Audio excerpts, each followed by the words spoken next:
Hello and welcome back to my channel. Today we're going to be doing the case of Blanche Monnier. Now, if you already noticed that my English is kind of, not that good at pronunciation, I have to say that I cannot pronounce anything in French. That Blanche Monnier, it's the only thing that I'm going to be pronouncing correctly, or at least, good at all. But I will try my best.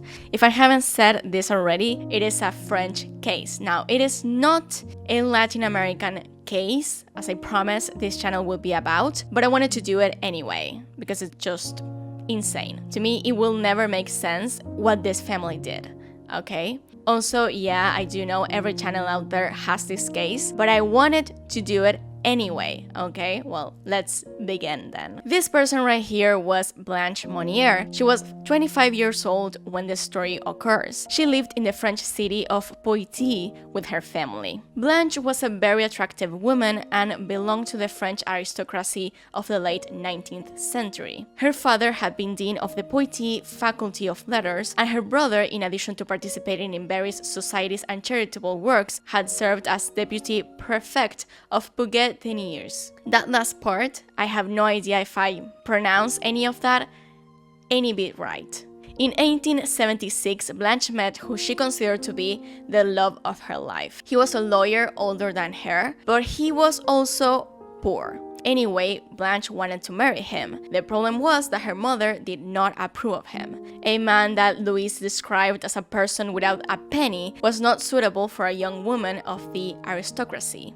Then, one day, Blanche disappeared without a trace. Her parents, who had locked her in a room to separate her from her lover, looked for excuses to cover the lie, until little by little everyone was forgetting about her existence. The young woman had simply disappeared. Sometime later, Blanche's mother began to give explanations to those who did not stop asking for them. Obviously, all of those people that were worried. She said that Blanche had lost her mind, that she had a mental illness, but that they didn't want to admit her into a psychiatric hospital. Instead, according to her, Blanche found herself at the family home with all of her needs being cared for. The reality was absolutely different from what she was telling.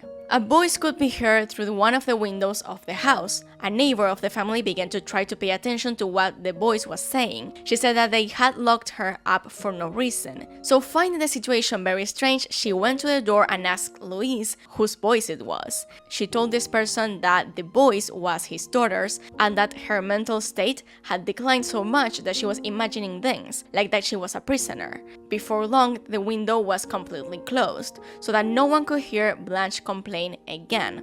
By 1885, the man Blanche wished to marry died. At the same time, Blanche's mother lamented her daughter's death, apparently deceased due to her poor condition. That's what she told everyone. Everything changed when on May 23, 1901, 25 years after her disappearance, a Paris prosecutor received a letter with horrifying and even incredible details. This letter was signed as anonymous, and it said, "Mr. Attorney General, I have the honor to inform you of a fact of exceptional gravity. It concerns a young lady who is locked up in the house of Mrs. Monnier, deprived of food, who has lived on rotten garbage for the last 25 years. This is to say, their own waste." In fact, this letter had been written by one of the housemaids, a new girl who had arrived after another lady left due to her age.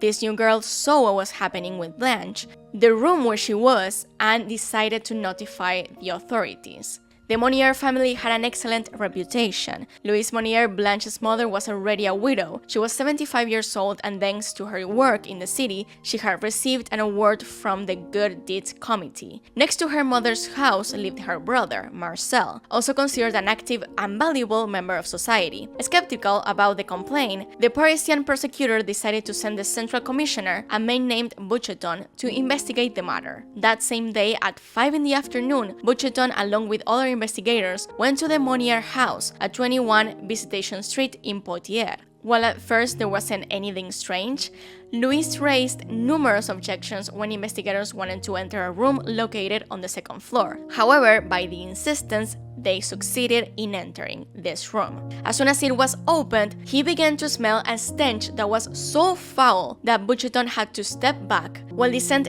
kept on being on his nose and throat. The darkness of the room was like a black coat that made it very difficult to see inside. Butcherton walked to a window to try and open it, to make the air circulate a little bit, but he could not. Both the windows and the blinds were closed with chains and padlocks, and a tarp as a curtain blocked even a small ray of light from entering. After multiple attempts, the commissioner managed to open the window and was finally able to contemplate what was inside. It was a nightmare. In one corner of the room, sitting on a straw bed, was a naked woman surrounded by excrement, insects, and food scraps. She was Blanche. Blanche Monnier, the girl who had been gone for 25 years. Butcherton was completely stunned at the sight of a real human skeleton, as he described her. She was so malnourished that, according to the chronicles of the time, her tights were reduced to the size of the wrist. She weighed only 24 kilograms. According to the witnesses, when they entered the room, they got a foul odor.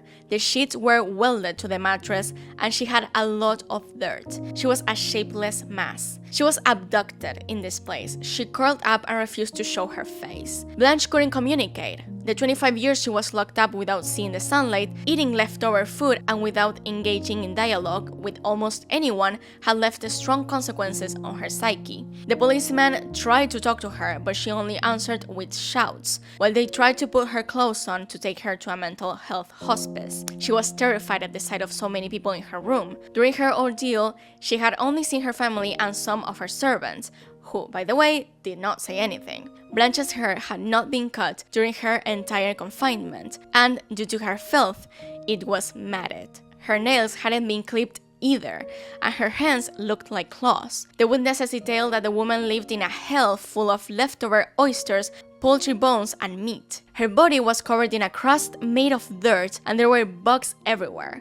The neglect was such that she had worms that were over 4 centimeters long, lice and cockroaches crawling on her body. The humidity in the room was so much that there were mushrooms growing inside it. Due to her weakness, she was unable to get up, but with the help of everyone, she made it down the stairs and was taken to a health center. There were no traces of wounds or bruises on her body. The authorities immediately ordered the arrest of the family members Louise and Marcel. When her crime was discovered and due to the insistent interrogations, in the morning, she died after having suffered a heart attack. Before dying, Louise had claimed that she loved Blanche so much to the point of sacrificing herself for her and blamed the condition of her daughter on the negligence of the servants, as if she didn't know what was happening for 25 years. Marcel was accused of being an accomplice in the kidnapping of his sister, although he defended himself, saying that as a young man his sister had signs of brain alteration, which is why they had assigned her a tutor. Marcel said that he insisted on taking Blanche to a hospice, but her mother had prevented him from doing so. I cannot be blamed from the crime of forced confinement. In addition, there was no crime of kidnapping, since many people had access to Blanche's room. He affirmed this. Of course, that is not kidnapping at all.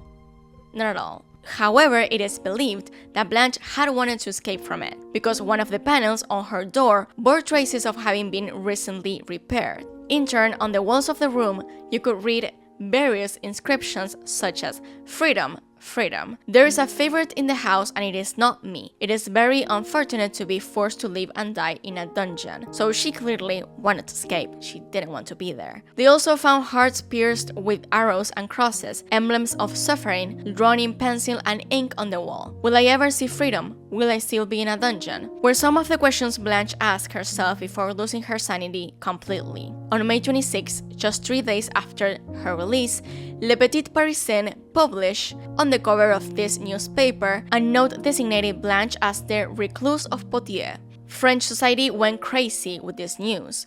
The theory quickly began to circulate that Blanche had been convicted of falling in love with a man who had no fortune. The reason was to prevent the relationship. They locked the young woman in her prison, where she soon lost her sanity. The trial of Blanche's kidnapping and confinement began the following October and was attended by countless witnesses. Only in the preliminary investigation, the judge had received 160 testimonies from people who had had a relationship with the Monnier family. There were neighbors that heard the screams that came from the mansion, and others described Blanche as she was sweet, kind, fine, tall, and I never saw her do any eccentricity. Also, several employees of the house had orders to never open the window of the room. They could never insist on why, because they feared losing their jobs. Even a former employee claimed that Blanche's madness was due to a desperation of love. The doctors who examined Blanche and exposed during the trial had very different views on her situation. While some of them considered her completely crazy and affirmed that her madness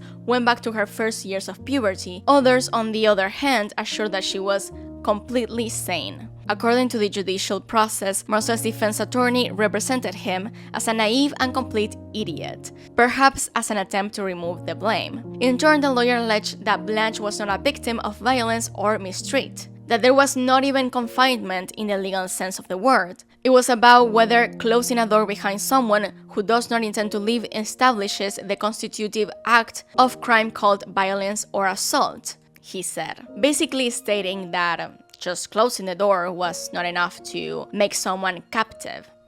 During the trial, it was determined that Blanche's mother was guilty of her kidnapping and confinement, though she was already dead. Marcel was considered an accomplice. He accepted the situation and even went to visit her sister in the room where she had been locked up. He was sentenced to 15 months in prison. Once he finished his sentence, Marcel spent his last years in a mansion in the Pyrenees until he died in 1913. Blanche was sent to a psychiatric hospital where she failed to recover and died also in 1913.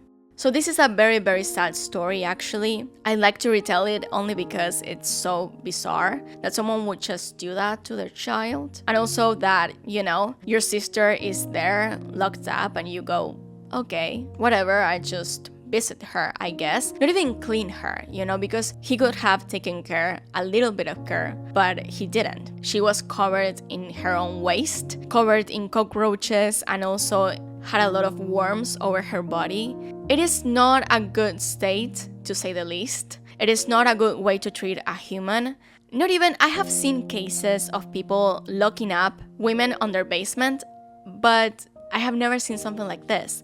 There might be, of course there might be, but there's always some kind of human emotion to it. There's always like a little bit of just moral. Like at least, you know, they provide shower or a bathroom in general. It's incredible to me that this happened in a family. They were not unknown kidnappers. Of course, they weren't, you know, abusing her, but it was abuse in another way.